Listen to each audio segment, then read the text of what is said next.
Renungan Harian Katolik Selasa 17 Juni 2025. Kasihilah musuhmu.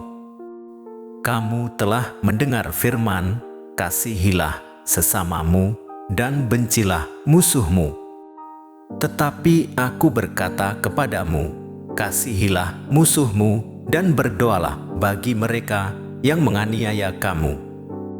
Matius bab 5 ayat 43 dan 44. Saudara-saudara, bukan hanya tidak membalas kejahatan dengan kejahatan.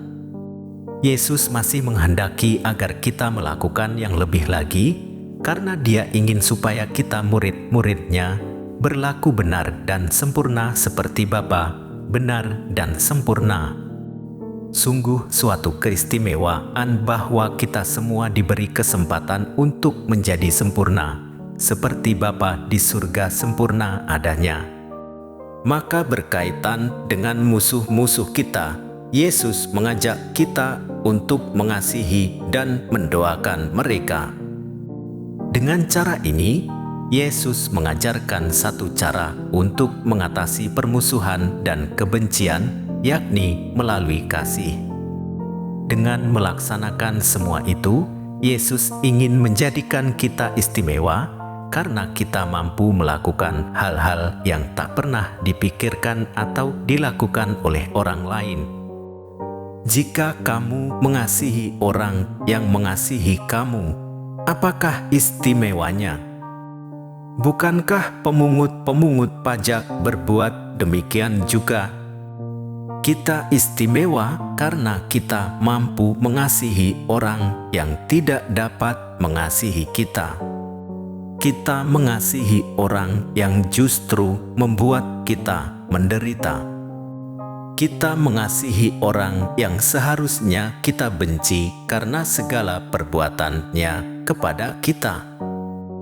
Kita diciptakan oleh kasih, karena kasih, dan untuk kasih. Kita berada dalam kasih. Kita berjuang dalam dan karena kasih. Kita tertarik oleh kasih dan terserap dalam kasih. Allah adalah kasih dan kita menjadi kasih di dalam Allah yang adalah kasih. Hari ini, Kristus membawa kita ke dalam suatu dimensi yang lebih serius dari kasih, yaitu kasihilah musuh dan berdoalah bagi mereka yang menganiaya kalian. Bahkan, Yesus memerintahkan kita untuk mencintai orang-orang yang memusuhi kita. Dasarnya adalah yang kita imani itu adalah kasih yang tidak pernah memandang siapa yang dikasihinya itu. Dia mengasihi semua orang, baik orang jahat maupun orang yang baik.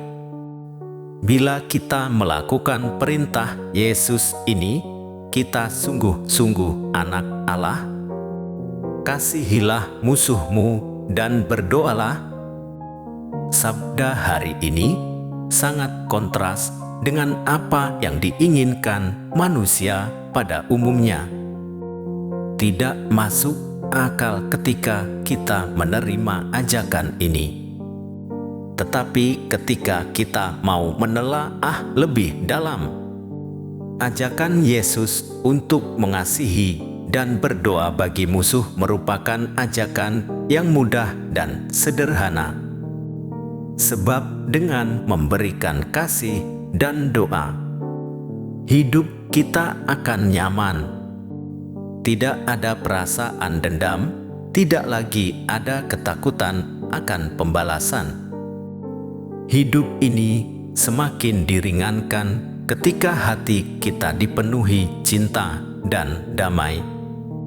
Mengasihi dan berdoa adalah harapan kita, suatu bentuk kepasrahan dan penyerahan diri agar perkara yang kita hadapi Allah yang menyelesaikannya. Doa adalah harapan yang mampu mengubah hati seseorang karena kita mengandalkan Allah agar Allah sendirilah yang menyapa mereka. Mengasihi musuh dan berdoa merupakan kedewasaan orang beriman dalam menyikapi masalah. Memang dengan mengasihi dan berdoa tidak lantas menyelesaikan persoalan, tetapi kebaikan yang dimulai dari diri sendiri akan memunculkan kondisi yang baik, cara hidup yang baik, pemikiran yang baik, dan suasana hati yang teduh tenang yang membuat seseorang menjadi bijaksana dalam menyelesaikan segala perkara.